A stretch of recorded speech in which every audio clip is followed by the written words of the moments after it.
yàgg ngeen sama pied waay.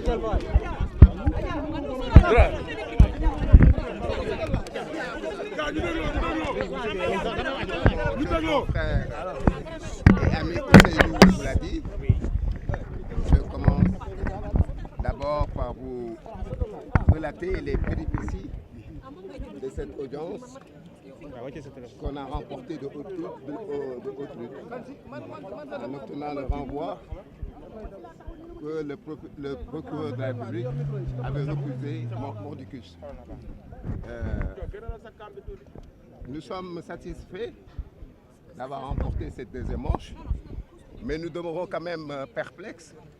dans la mesure où nous constatons, depuis que l'affaire a été évoquée à l'audience du 2 février dernier et qui a fait l'objet d'un renvoi ferme pour aujourd'hui, un empressement suspect du parquet pour juger notre client Ousmane Sonko. Cet empressement succès nous laisse entrevoir et suspecter à bon escient que le procès intenté contre notre candidat, contre notre client Ousmane Sonko, est un procès politique. Au-delà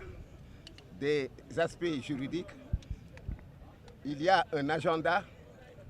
précis de l'exécutif et qui veut, je le dis crûment,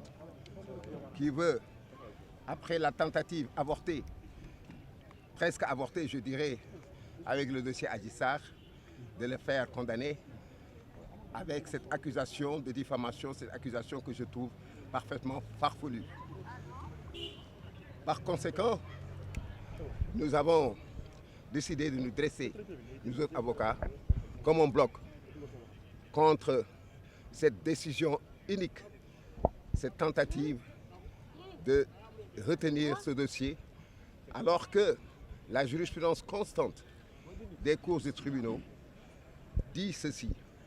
Un dossier qui a été évoqué pour la première fois peut faire l'objet de plusieurs renvois. Mais pourquoi avoir demandé le renvoi? Pourquoi avoir demandé le renvoi? Nous avons demandé le renvoi parce qu'il y a eu de nouvelles constitutions. Moi-même, Ousseynou Fall,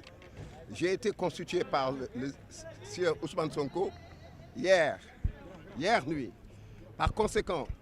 pour une bonne administration de la justice, l'avocat qui vient d'être commis, qui n'a pas connaissance du dossier, a parfaitement le droit de demander le renvoi. Et c'est la première fois, en fait, dans l'histoire de notre pays, qu'on assiste à cette opposition farouche du parquet pour s'opposer au renvoi. Par conséquent, nous doutons fort qu'il y a un agenda bien déterminé, qui est là, qui est arrêté, qui est concocté par l'exécutif pour faire condamner le président Ousmane Sonko et le priver ainsi de ses droits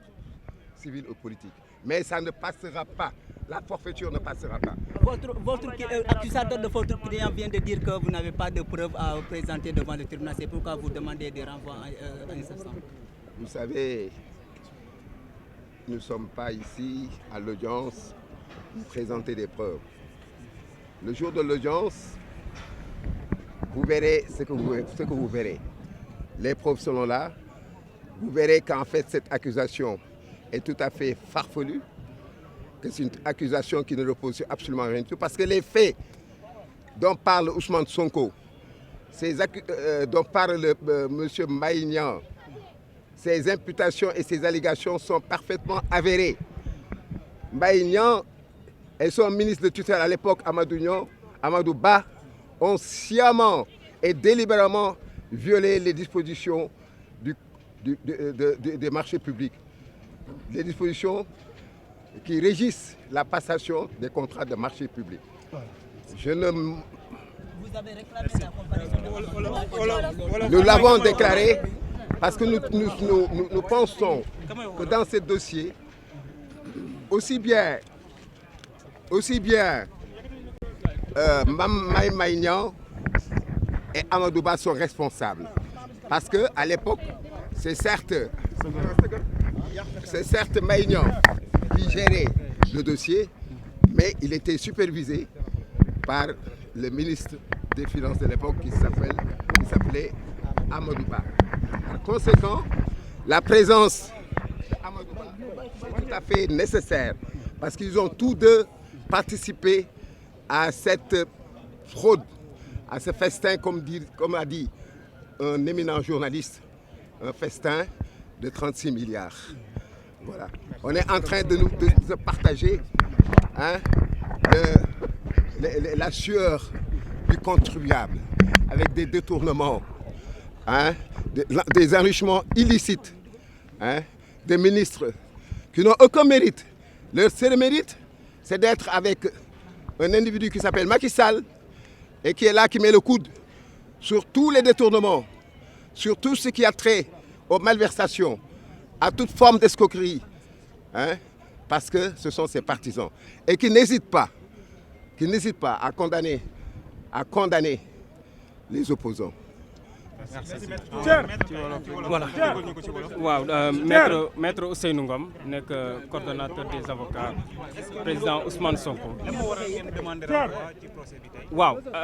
balaa may tontu question boobu damay rappeler un peu péripétie dossier bi di leeral ne dossier bi ni mel benn citoyen bien vrai que ministre la sax moo déposé plainte contre beneen citoyen nekk un acteur politique di Ousmane Sonko. dossier bi ñu jébbal ko procureur de la République mu saisir benn service pour mu def enquête bi muy DIC BAG ñu def enquête bi jébbalaat PV bi ak dossier bi procureur pour mu yóbbu ko ci attekaay bi ñu convoqué ko pour la première fois le 2 février yéen ñëpp fekke ngeen ko ba ñu ñëwee le 2 février li ñu gis ñun par rapport ak suñu pratique fii ci tribunal bi mooy dañoo gis ne dossier bi dafa am fu ñu ko jaarale foo xam ne méngoowu lañ fi ñu doon jaarale dossier yëpp ndax gis nañ premier jour bi ñoom ñu pare pour atte dossier bi alors que benn suñu client ñëwul woon te mënul woon ñëw parce que ku ñu convoqué wul mënoo ñëw si loolu laa jógee man interpellé président bi ne ko président yaa ngi def erreur parce que kii ngeen bëgg atte yéegul ne da ngeen koy atte bu ma ne nag yéegul dama ngeen déggu mu baax su ma ne yéegul ne dañ koy atte aajuwul que ne yéegul ne jour boobu lañ ko war a atte mais juridiquement si anam bañ ko war a yéegalee le atte gi dañ ko deful donc dama bëgg wax ji leer si loolu ñu contraindre leen ñu renvoyer mais moom déjà bi muy renvoyer mi ngi ñuy xamal ne renvoi ferme la renvoi ferme suñu jargon mooy kenn mëntu ko delloowaat kenn mënu ko Dakar loolu jaaxal ñu parce que si jour boobu si boppam amoon na 14 dossiers yoo xam ne yooyu yëpp da doon ñëw pour la première fois 13 yëpp ñu dàq ko ba mu des ba Ousmane Sonko ñu ne nag lii nag dafay nduroog leneen alors bi ñëwee tey tamit li waral renvoi bi mooy dafa am ay avocats yu bees yi ñëw constitué wu te fii tamit pratique bi may wax saa yu amee avocat bu ñëw constitué wu am na sañ-sañ demande renvoi surtout bu dee nombre de renvois yi matagul ñett loolu mooy pratique bi tey moo doon deuxième évocation boobu mooy premier motif bi deuxième motif bi mooy défense bi dafa ne am na sañ-sañ si liñ koy toppee mais mu entendre ay témoins alors si loolu may leeral parce que dañu naan déedéet diffamation lañ koy toppee dafa am nu ñu organiser mode de preuve yooyu mooy li ñuy wax la preuve véritatis ma ne leen déedéet lu tax loolu duñu ko mën a opposer benn mooy ki ngeen di wax cité wu leen ko citation bi ngeen def respecté wu leen délai yi dans ces conditions naka ngeen mën a waxee ne dafa forclos boobu mooy benn ñaaral ma ne leen mais da ngeen si njàmbaas benn infraction boo xam ne du infraction diffamation wala injure mooy li ñuy wax faux infraction de droit commun la de sorte que Ousmane Sonko am na sañ-sañ ak ñi koy défendre woo képp koo xam ne war na mën a leeral liñ koy tuuma la te loolu bañ koy wax dañoo invoqué constitution invoqué code de procédure pénale invoqué même pacte de déclaration des droits civils et politiques mu nekk ay textes yoo xam ne amul luñ si laam-laame malgré loolu yëpp gis nañ ne président dafa jógoon pour retenir dossier bi parce que mi ngi ñu doon wax yoo xam ne dalul tamit suñu xel ndax man mënuma comprendre ki nga xam ne mooy àtte fii te xam naka lay àtte dossier yëpp ñu jàpp ne dossier bii du dossier politique dossier bu normal la ngeen ne avocat yi maa ngi mettre à votre disposition le dossier ngeen xool ko ndax dossier bi ça tient sur à peine 10 pages loolu nag mu xaw a doy waar parce que nag nit damay bëgg nag bu ñuy wax nag di jooy ngeen déglu lu ñuy jooy parce que mënuñu ma comprendre ñu ne dossier bi dossier bu normal la comme yëpp ñu ñëw nañu dossier de moins de 10 pages la am ngeen sañ-sañ wala si seen xam-xam yéen war ngeen ko mën a xool compilé ko en 15 minutes tubaab danaan de kii sa mokton xam nga loolu dafay xaw a doy waar looloo tax mënuñu woon ànd si yooyu ñu taxaw fa ñu taxaw ne lank jamais de la vie duñu ko atte si condition yi ba loolu amee mu am kilifa bu ñëw intervenir te ñu koy remercier mooy ki ñuy wax représentant bâtonnier de l'ordre des avocats moom moo ñëw parce que nag damay faral di fàttali leen dossier yi day romb dem ñun dañ fiy des pratique tribunal dafa am lu xam ne moo fi am te moo fi sas te loolu kenn amul sañ-sañ yàq ko loolu moom mbébét intervention bâtonnier mu rappelé juge bi ne ko nii ngeen bëgg a doxalee jaaduwul ndax boo amee ay avocat yu demande renvoi alors que renvoi yi matugul ñett dañ ko war a dàq donc bi loolu yëpp amee ca lañ dem concerté wu ñëwaat renvoi dossier bi bala 16 mars ngeen xamee ko noonu